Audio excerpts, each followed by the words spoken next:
Good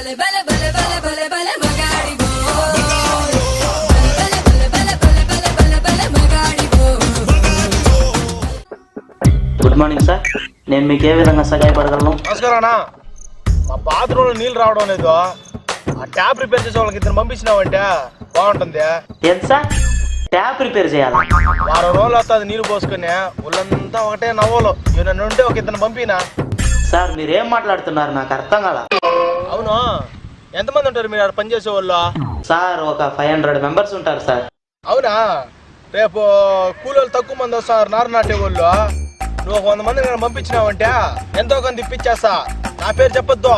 ఏమే నువ్వు బయటోడా? మనోడే కదా. పంపించే ఒక 100 మందిని, సరేనా?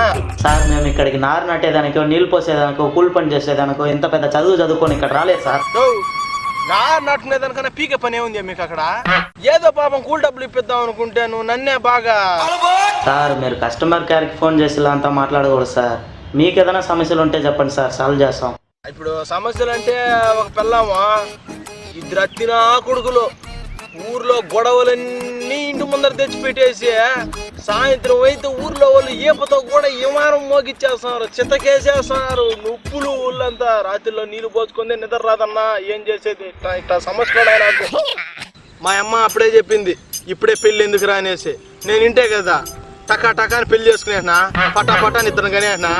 ఇప్పుడు తెలుస్తా ఉన్నది ఆ బాధలేందో.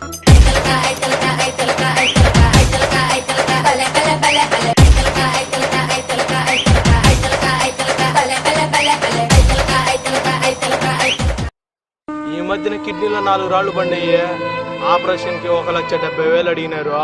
ఆడ ఏడా తిరిగి 1 లక్ష రూపాయలు పోగేసినా. ఇంకో 70,000 కావాలంట. మా పెద్దలు చెప్పినారు అప్పుడే 4 రాళ్ళు వెనకేసుకోమని.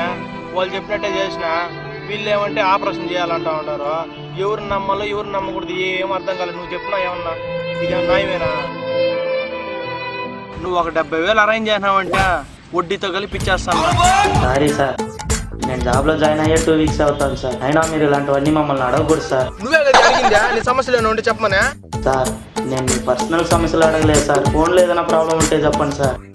మొన్నే ఈ మధ్యనే కొత్త సెల్ ఒకటి కొన్నా. మా కొడుకు ముడ్డి కింద వేసుకొని బాగా నిలిపేయాడు దాన్ని.